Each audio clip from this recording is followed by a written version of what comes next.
right, so today we are focusing on the other moral theorists out there. So far, if you remember, we kind of reviewed yesterday, what was our other moral theorist that we talked about when we talked about child development?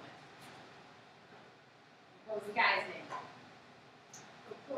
Kohlberg, Lawrence Kohlberg, okay? So, what I told you about yesterday was this lovely lady here, this is Carol Gilligan. She was a student of Kohlberg's, and she actually kind of came up with her own ideas about moral development. And I kind of showed you this yesterday where I said that she was a student of Kohlberg's and she saw holes in his theory. And what I told you yesterday was that she believed that Kohlberg had faults in his theories because he basically looked at it from all men, and he didn't really look at a whole lot of women's perspectives. Okay, so yesterday I told you that her research, how did she, what was one of the ways that she did her research? How did she research moral development? Yeah, so she went and talked to women that were going to an abortion clinic, and she looked at the reasoning behind them getting an abortion. Now, what I want to emphasize here, and I tried to emphasize yesterday, she is not saying abortion is good or bad. She was looking at the reasons behind it, okay? So, I know that everybody was a little upset by the video. I won't play it again for you, but it's there, okay? So, what she saw is that she saw three basic, three basic levels of moral development. And she labeled them the same way as Kohlberg, because Kohlberg, remember, was her mentor, was her teacher. So she labeled them the same, but she defined them differently.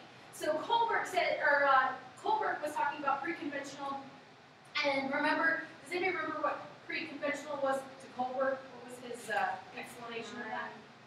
It's before 9 and it's like focused on self-interest. And remember, for Kohlberg, he said that you make the children before 9 make decisions based off from what they're going to get punished for or rewarded for. Okay, Carol Gilligan still goes on with that goal is the individual survival. So in the video yesterday, the little drawing explanation, which by the way, I believe they were college students that did that for a class, but it was so when I first watched it, I was just like, oh bye, this goes really fast, so hopefully didn't lose anybody. But the goal is individual survival. So the first girl in the video was talking about that she wanted to get an abortion because she was interested in self, right? And that she was interested more in herself and her own personal goals, and she didn't really care about anybody else, basically. The second stage, according to Carol Gilligan, was conventional. Now, conventional, according to Kohlberg, what was Kohlberg's conventional stage? Remember? Rules are rules, black and white, right? Social or legal rules, they're black and white. You either follow the rules or you don't. There's no gray. Okay? Gilligan said, this is where she kind of diverted from Kohlberg, and she said that self-sacrifice is goodness. And she said that when you get to this stage, you're more about trying to please others, okay? And you're not really concerned with your own self. So conventional, this conventional stage, according to Carol Gilligan, was that you are trying to please others, and so the second girl in the video yesterday was showing conventional morality because she was getting an abortion because everybody else wanted her to. Her parents wanted her to, her boyfriend wanted her to, so she got an abortion to please that. Even though, and in the video it told you that she wanted to keep her baby, okay? But everybody else was saying that, this is going to be a strain on the family, blah, blah, blah. Basically, get rid of it, okay? And so conventional morality is the idea there is self-sacrifice. She's being good because she's sacrificing what she wants. Now, Carol Gilligan, and this is where a lot of people were getting sticky at the end, we were just like, what?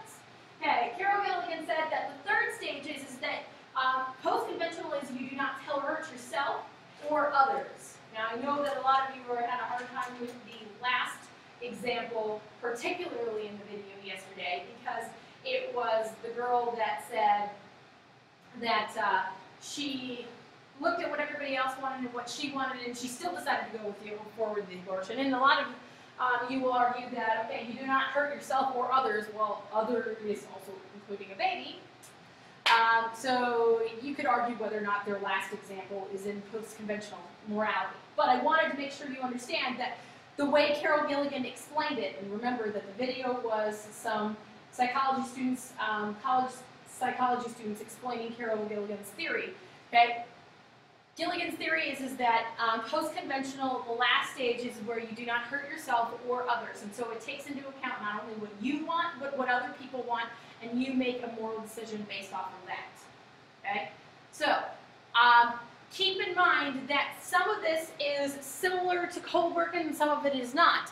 Now, what I do know is that for your AP test, you do need to know Carol Gilligan. Do you need to know her stages? I don't know. I don't know. I know that one of the outcomes that they specifically outlined in the AP test prep is that they do say that you should be able to compare and contrast moral theories. Okay, so Carol Gilligan, Kohlberg. Okay, so Gilligan argues that her theory is applied to everyone. She says that this is not just a female perspective. She says it is a moral perspective for everyone. She says that Kohlberg discounted this idea of women being self-sacrificing and looking out for others because he basically argued that women could not get higher than a stage 3 or higher than a conventional development. So take it for what it is. But you do need to know about Carol Gilligan, and I know that from some of you, she is not your favorite already. So, anybody have any questions about Carol Gilligan?